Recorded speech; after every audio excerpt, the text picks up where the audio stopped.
Hi, I'm Enrique Cardona and welcome to another episode of my podcast. I took a break in order to recharge myself and to feel with more energy to do my stuff, like doing the podcast. And that's something that is important for me and for everyone else. Take a break, go out of the city, go out of the country if you have to, and just go somewhere else. Thankfully I did, and I finally rested, vaccinated as well. So I might say it's back to new beginnings and it's time to do more episodes. So we're going to start doing that with something that doesn't have taken a break for a while, especially now in the pandemic, and that is wrestling. You see, wrestling is something that I enjoy watching from time to time. It's something that I actually enjoy watching and that I enjoy watching in 2013 because that was the time when I started to, becoming more involved in wrestling, more watching, more binging it, like something like that, learning about the people who work there, all the stuff that it goes into wrestling. And that's something important because wrestling has been part of the pop culture for a long time. I don't know for how long, but probably decades. So it's something that is involved into our history in one way or another. I remember watching a wrestler called Randy Savage that it was in a Spider-Man movie and he was like the wrestler that Spider-Man fought in. That's something to enjoy. I remember also El Santo, and that's something that from time to time I didn't know that I was enjoying it. Lucha wrestling or whatever it's called. It's something I like to see. However, there is always a dark side to all that stuff, especially in wrestling, because there is always people who have to travel a lot, they have to do stuff, they have to do exercise, and more importantly, wrestling it also involves like rock stars. You also do stuff like drugs, alcohol. You also have personal issues, and you take it out in people you don't know about, or you trying to do it with wrestling. And that's something to really highlight because there is a show called Dark Side of the Ring in which they talk about the stuff they normally don't talk about in wrestling, and that is the real life person. You see, people, when they go to wrestling, they create a character. And that character stays in the business of wrestling. But outside of it, that's another story. And in this episode, I'm going to talk about the first episode of Dark Side of the Ring, highlighting the career and the life of Randy Savage and Miss Elizabeth, the match made in heaven, as they like to call it.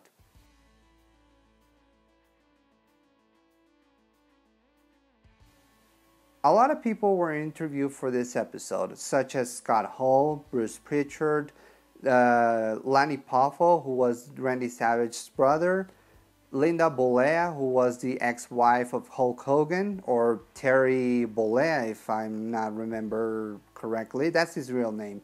Eric Bischoff, and some other people. But the most important thing to remember is that those people offer a perspective on the relationship between Macho Man Randy Savage and Miss Elizabeth, or Elizabeth Hewitt as she's called in real life. So what's the documentary talking about? Well, it all starts with Randy Savage being in Memphis, Tennessee as a wrestler. You see, back then in Memphis, it was like the territory for wrestling. He was involved into a company called ICW.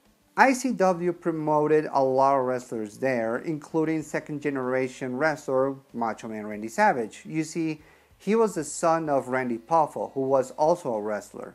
And this took the opportunity for him to shine as a wrestler, become more crazy and more insane with that attitude, that "oh yeah" catchphrase and the clothes and everything. And that's where the story with Elizabeth begins as well. So Miss Elizabeth, or Elizabeth Hewitt as she likes to call herself in real life, she was a woman who was very poor. She had to support her mother and her brother, and she went to Tampa and worked into a gym. During the 80s, she met Randy Savage there. It's weird how they met, but basically he went to a gym and she was working in reception, and they said that it was love at first sight. Others said that it was more time to develop, but in the end, it was shown that Randy Savage and Elizabeth were in love with each other. and that transpired a lot throughout the years. Miss Elizabeth was working in ICW both as an announcer and as an editor, because it was like Lanny used to say, a mom and pop shop, so they did everything. So Randy and Elizabeth got married, and 6 months later, Randy Savage was called by the World Wrestling Federation, or as like they call themselves now, WWE, World Wrestling Entertainment. You see, Randy Savage now became this colorful person to become a wrestler in the big leagues, as they like to call it. It was like the golden era for wrestling. Not in terms of techniques, but in characters. There were real life gods among us wrestlers who was Hulk Hogan, Macho Man Randy Savage, Ted DiBiase, Andre the Giant is very famous for that too. Honky Tonk Man, The Ultimate Warrior. There are a lot of wrestlers that came out from that era. And arguably, those come from WWF.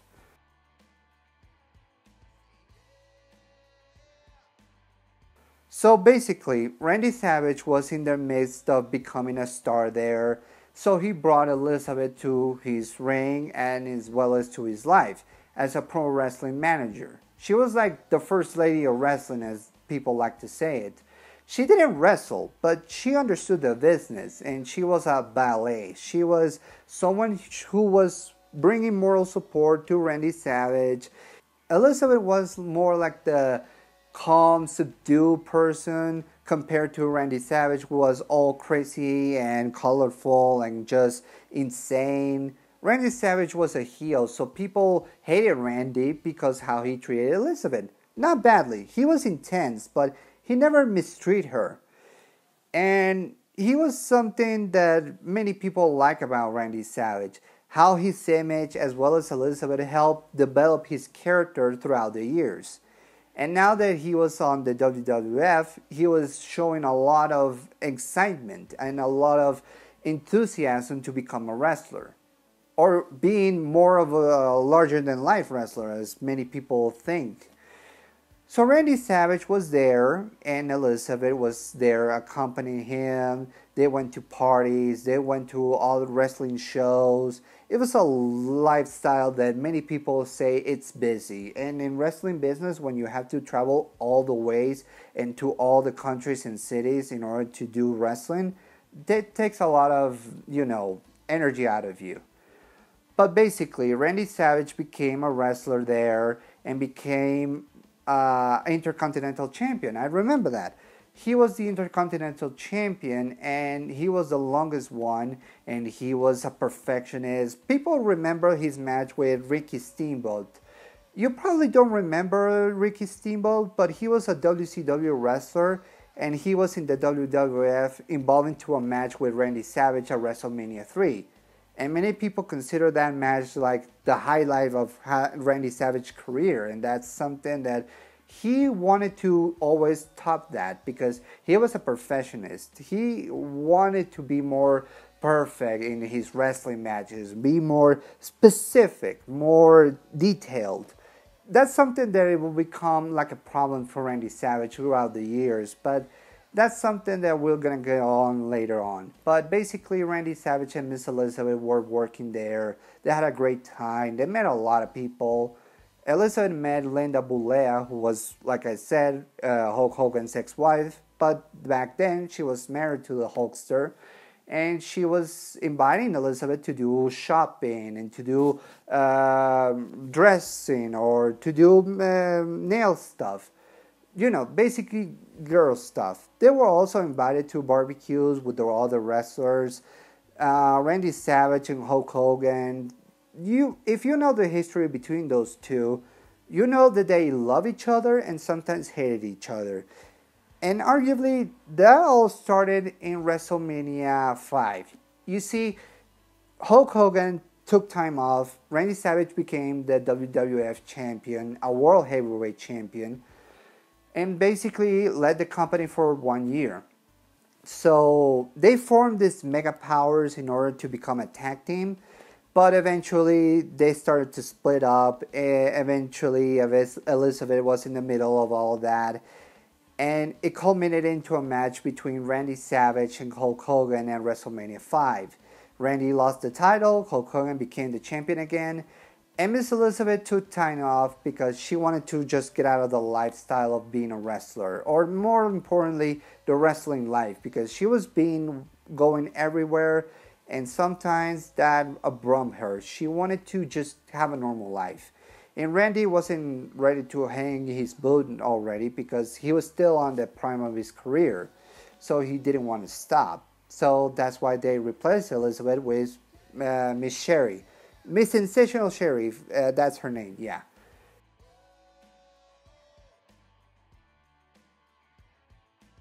So, yeah, the marriage started to crumble when they went into the 90s. In 1992, they were starting to having fights. They were starting to having arguments. She wanted a normal life. Randy Savage wanted to be with Elizabeth all the time. There was a lot of bullying. There was a lot of, uh, you know, bad behavior there. Because, of course, in the 80s, when you were a wrestler in the 80s, it was all just business as being tough, and you always wanted to be tough and prove it to other people. But that's something that Elizabeth didn't want, and she wanted just to take a break.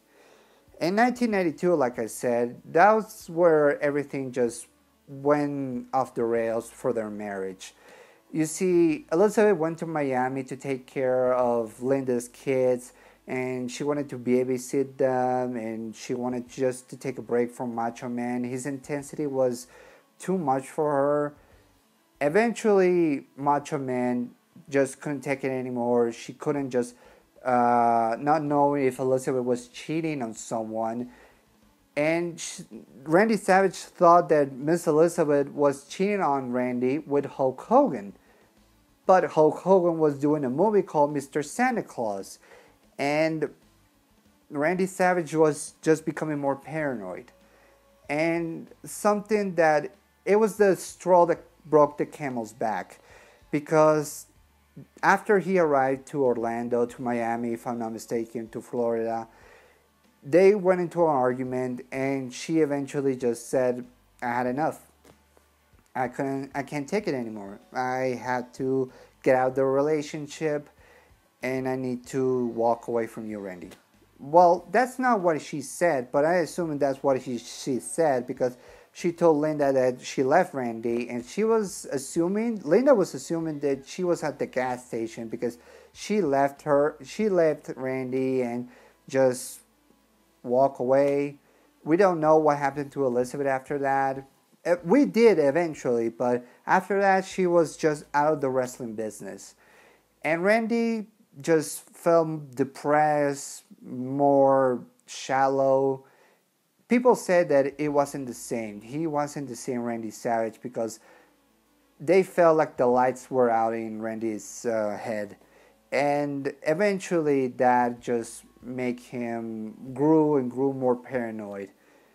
But I'm not saying that that was the tipping point for Randy to become paranoid, because he was always intense. Just having Elizabeth by his side is something that he felt important, and when that didn't work, it was sad for him.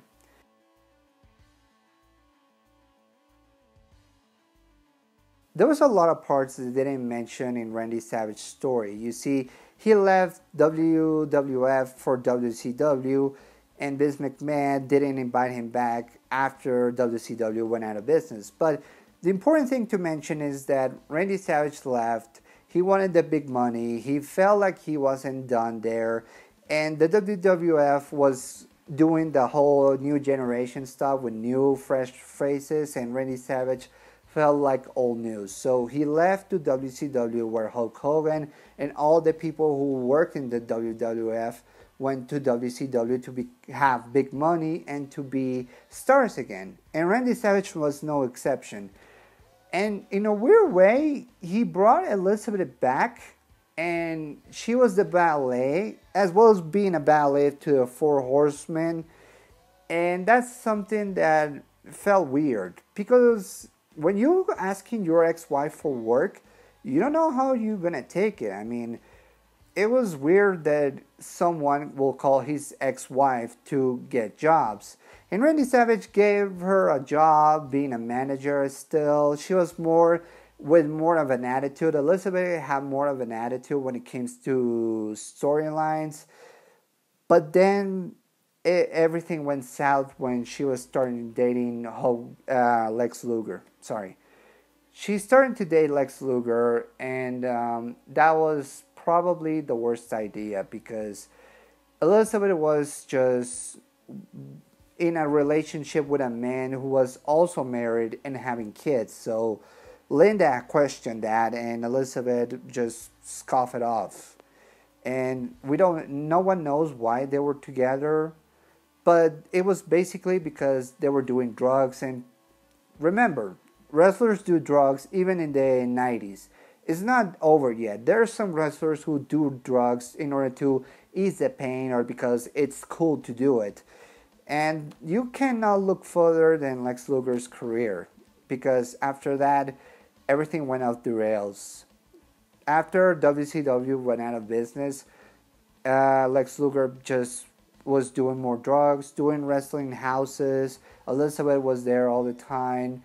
There was some violation of domesticated violence. And then 2003 happened.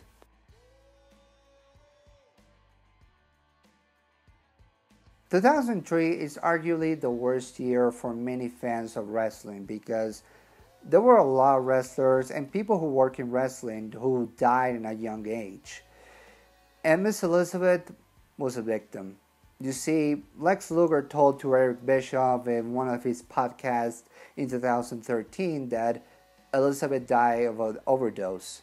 You see, they were in the bedroom one night and they were watching a movie or TV, and then Elizabeth started breathing and Lex Luger was just going in fear, calling the ambulance. He didn't know what to do. Eric Bischoff resented Lex Luger for that for many years because he knew the relationship atmosphere that they have. It wasn't good for both of them, and yet they kept going. And the 2003 tragedy of Miss Elizabeth was pretty much everything that derailed Lex Luger's life. And after that, he wasn't the same. After that, Elizabeth just passed away, and everybody was sad that day. And people just sent best wishes for Elizabeth's family. And Randy Savage said to the family of Elizabeth condolences. He said in an interview that he got closure with the divorce, and that he expressed his condolences to the entire family of Miss Elizabeth. And that's something to remember about Randy. He cared about her even after the divorce. And that's something that many people like about Randy. He cared for people. He was crazy, but he was caring for people. And of course, we get to 2011. Randy Savage, throughout the years, became involved into acting and wrestling, but he was becoming more sedentary, less crazy. He married again to a wonderful woman, but then he suffered a heart attack and passed away in 2011 while he was driving a Jeep, if I'm not mistaken. And basically, that was the end of Randy Savage. It was sad. A lot of wrestlers were sad that day. And many people just wanted to send best wishes to Randy and his family. Lenny always tells good stories about Randy. We see that there was a documentary that WWE made in 2014 about Randy and his career, from his years in baseball through the last years of his life. And that's something to remember about Randy. Now, let's talk about the man itself.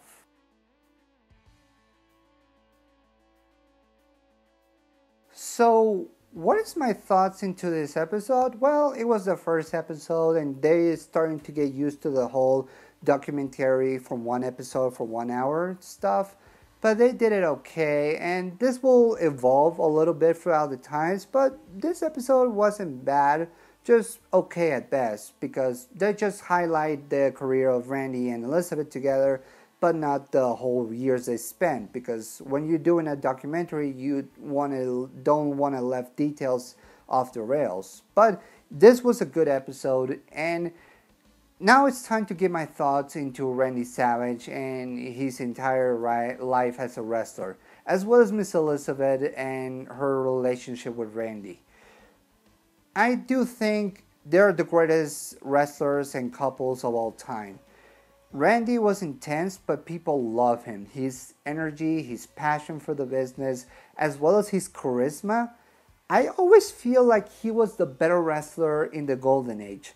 No offense to Hulk Hogan and all the others, but he was the wrestler that I remember the most from that era. And Elizabeth was so great as a manager. She was so delicate, but you remember her expressions, her feelings. You wanted to be with her, but also you wanted to just be with Randy as well, because she was very calm, very subdued, but more like, I care for the man I marry, and there's no one else that will tell me otherwise. Even though they divorced, even though they got their separate ways, I still remember them as a couple. And no offense to the woman that Randy married later on in his life, but I always would remember Elizabeth as Macho Man's first love. He wasn't his... let me remind you.